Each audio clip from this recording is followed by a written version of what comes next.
Okay, in this lesson, we are going to talk about Bohr diagrams and Lewis dot structures.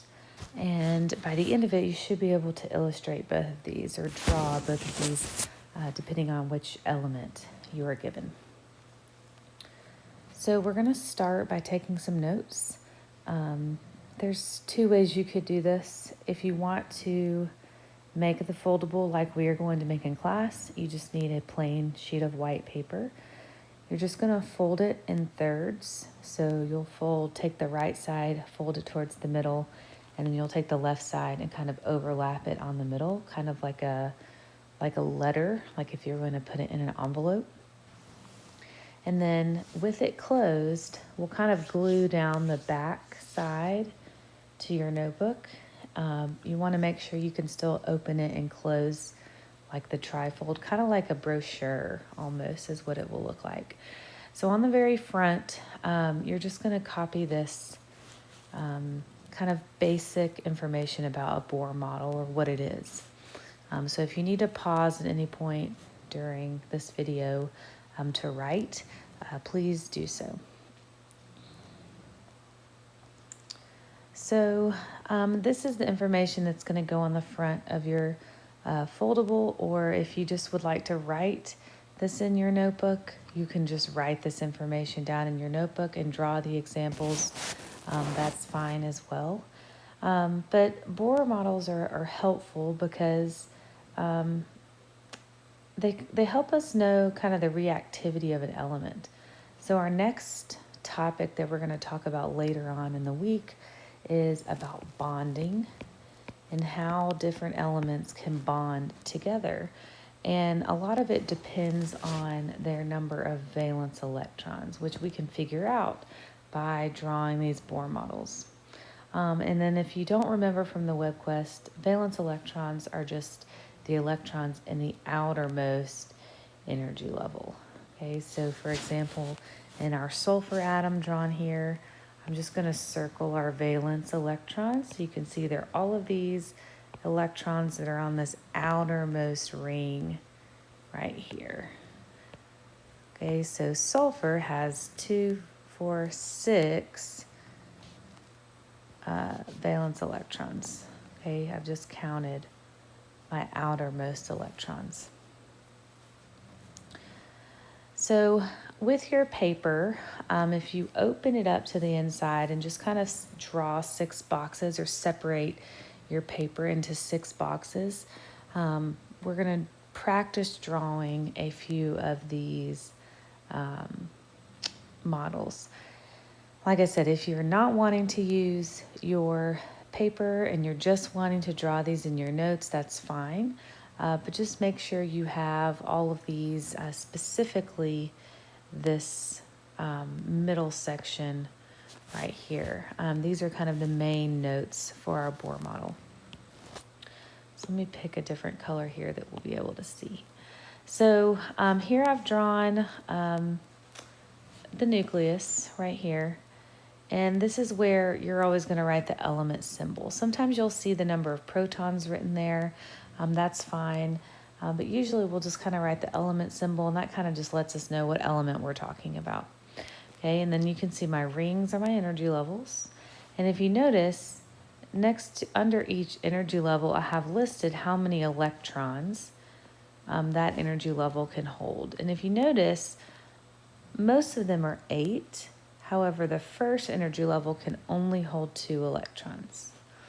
Okay, so let's practice drawing some of these, and then we'll just kind of see how to do it. And then you don't really have to worry about this information over here. This is for in-class people. So let's look at beryllium first. Beryllium is Be. So the first thing I'm going to do is just draw my nucleus and write my beryllium symbol in there, Be. If I look at my periodic table, which you should have a copy of, it was posted in, I believe, Thursday's folder of last week. You're going to notice that beryllium is on the second row. That means it has 2 rings or orbitals. or energy levels. All of these mean the same thing. Okay, and then if you notice beryllium's atomic number, so I'm going to write atomic number equals 4. That means beryllium has 4 protons. So I'm just going to start by adding my protons into my ring. We always start with the first ring. And remember, it can only hold 2, just like what my picture says over here. It can only hold 2 electrons. So I have 2 there, but because it can't hold anymore, now I'm going to jump over to my second energy level. So I'm just going to add 2 more. Okay, so that's beryllium. That's all there is to it. Okay, let's look at carbon next. Okay, so I'm going to draw my nucleus with my symbol C. Okay, and carbon's atomic number is 6. That means carbon has 6 protons. Okay, so if I think about my first energy level, can only hold 2. Okay, that means that I need another energy level. And that energy level is going to hold 4. Notice how I'm filling in my electrons. I'm always going top, and bottom, and this left and right sides. Okay, this is going to be the most correct way to draw your diagrams. All right, let's look at neon. Neon, the symbol is Ne. So I'm just going to draw my nucleus. Okay. Oh, let me do my atomic number is 10. So that means there's 10 protons. So my first energy level, I'm going to have 2. Remember, I can't have any more, so I'm going to draw a second energy level. And then I'm going to start adding electrons until I can get to 10. So 1, 2, 3, 4, 5, 6, 7, 8. Remember, my second energy level can only hold 8 electrons. So now that I have 8 in that level, and then I have 2 in the first, so that equals my 10 electrons. And sorry, I guess I need to say how our protons and electrons equal each other. I'm sorry if that was confusing. We're drawing electrons. My atomic number tells me my number of protons and electrons. So that's how I know how many to draw. All right, I'm going to kind of draw phosphorus over this font. This is showing up here. But phosphorus actually has 15 electrons because the atomic number is 15. Okay, so my first energy level can have 2. I'm going to go to the second energy level. It can have up to 8. So I'm just going to fill those in. Kind of go back there. All right, so that has 8. And then I have 10 total. I need 15, so that means I need to draw a whole nother energy level. And then that one will hold 5. Okay, which makes sense. Phosphorus is on the 3rd row, so it has 3 energy levels. And then I've just started adding. So I have 2, and then 8, and then I just need to add whatever's left, to get me to 15. Let's look at potassium. Potassium is kind of a big one. Potassium atomic number is 19. That means there's 19 electrons. Okay, so I'm going to write my nucleus with potassium in the center. I'm going to draw my first energy level. Remember, it can have 2 electrons, so there's 2. That means I have to go to my next energy level.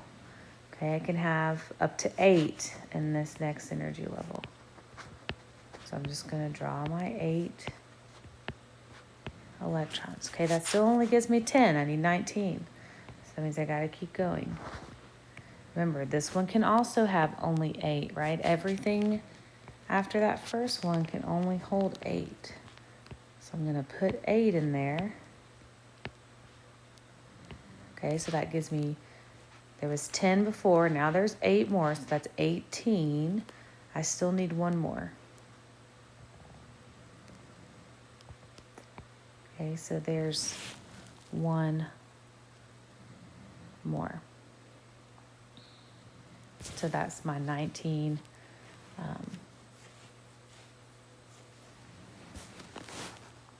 electrons. Okay. I do want to go, I'm going to scroll just for a second because I think I need to make kind of a review, a little point here. Sorry, just close your eyes if this is going to make you feel blah. We kind of talked about this for the web quest the other day. If you weren't in class, then you weren't able to hear me talk about this, so I feel like I need to talk about it now. One thing we noticed during the simulation about the size of the atom and the web quest is that as I go down my rows, so my rows I just have 1, 2, 3, 4, 5, 6, 7, I notice that my atom has more and more energy levels. And if you pay attention, your number of rows tells you how many energy levels we have. So on our first row, we have 1. On our second row, we have 2. On our third row, we have 3. And our fourth row, we have 4. Okay, which makes sense because our phosphorus, or our carbon, let's do our carbon, was right here, and it only had 2 energy levels. Phosphorus is right here. We had to draw 3. And then potassium is right here.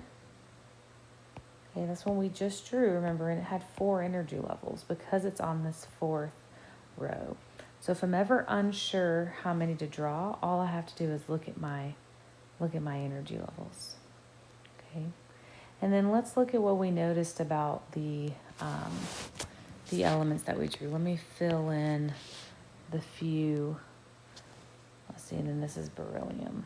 So if we look at our Bohr models that we just drew on our paper, let's look and see how many outer electrons we had. So the first one we drew was beryllium, and it had 2 electrons around the outermost shell. Okay, the next one we drew was carbon, and it had 4 electrons along the outermost shell. All right. Then we had neon, it had 8. Phosphorus has 5. And then we did potassium that has 1. Okay, so let's look and see if we see a pattern here. So if you notice, each column, if I draw a little blank above each column, what do you notice? I kind of can see a pattern. I have 1, 2, blank, 4, 5, blank, blank, 8. Okay, and really, I can just go ahead and fill in. Oh, I forgot the 6, 6, 7, okay, 8. These are my valence electrons, right, or my outermost. We said valence also means outermost electrons. Okay, so if you're ever trying to determine how many electrons something has, the outermost, all we have to do is look at these columns. Okay, and we can just kind of count. We don't really worry too much about these in the middle. Okay, so we're going to pretend like those aren't there. We're just looking at these tall columns. So I can just say 1, 2, 3, 4, 5, 6, 7. So if I told you this element right here, we don't even care what it is. We know that it has 6 valence electrons. If I said this element right here, okay, it has 3 valence electrons. If I said this element over here, okay, it has 1 valence electron, because I just know because it's in that column. Okay, so keep that in mind. That's going to be important for what we do here in just a few minutes. So close your eyes so I can scroll back down. Don't look at the screen because it might make you a little bit dizzy. Okay, so what I want you to do now is just practice drawing some of these Bohr models. So I'm going to draw them quickly for you. So what I would like for you to do is pause when you get to each new slide and then try to draw them yourself in your notes. and then or on a separate sheet of paper or something. Um, and then, check your answers, unpause. So I'm going to go ahead and get started. So make sure you pause if you haven't drawn these yet. So hydrogen's atomic number is 1, so that means it has 1 electron. Okay. Actually, let me write that out here for you. So it has 1 electron. Okay, 1e. Here's hydrogen. And then this is my 1 electron. Okay, helium has 2 electrons because its atomic number is 2. So I'm going to draw my 2 electrons there. All right, so pause here if you need to. Okay. So nitrogen has an atomic number of 7. Means it has 7 electrons. So 2 can go in the first row. 3, 4, 5, 6, 7. And then I have 5 in the second. Magnesium has 12 electrons. So that means 2 can go in the first. I can have 8 in the second. That gives me 10 total. And then I just need 2 more in the outermost. Okay, pause here. So sulfur has 16 electrons. So again, 2 always go in the first. I'm filling in my 8. That gives me 10 total. So I just need 6 more. 4, 5, 6. And there's 6.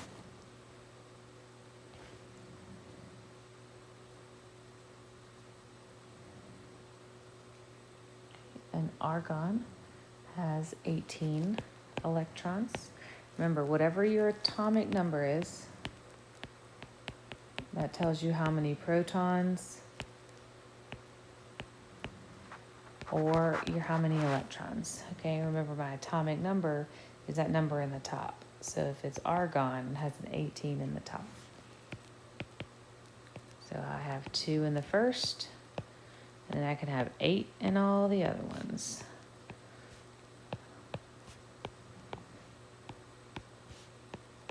Okay, and that should be 18. And I'm going to skip over these. You're welcome to do, sorry, I guess I should tell you what they are. You're welcome to do oxygen and sodium and calcium and chlorine on your own if you feel like you need more practice. The last thing we're going to talk about is something called Lewis dot structures. Okay, like we were talking about, those valence electrons is what's really important. So a Lewis dot structure or diagram is just a shorthand way of showing those valence electrons.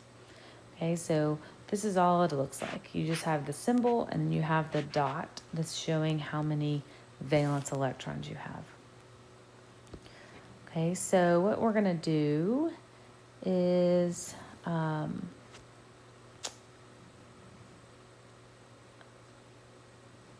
let's go back. I'm going to go back to your notes where you made your foldable. Okay, and let's draw our Lewis dot structure for each of these, and we're going to actually write it in the square. Okay, and we can just write it down at the bottom. So the first one I have is Be. So I'm just going to write Be for beryllium, and I'm just going to look at those valence electrons. So if I look at my outer ring, okay, right here, I have 2 electrons. So I'm just going to draw 2. 1, 2. Okay. And the way we draw this is we almost pretend like there's a box around our symbol, and we can put up to 2 electrons on each side. Okay, so let's look at potassium.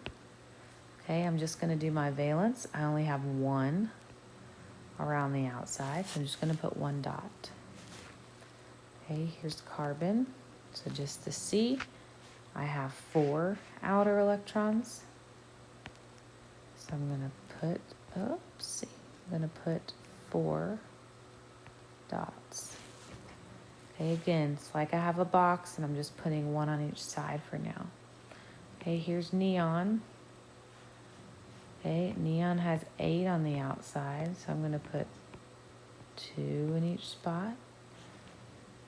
Here's phosphorus. 1, 2. Phosphorus has 5.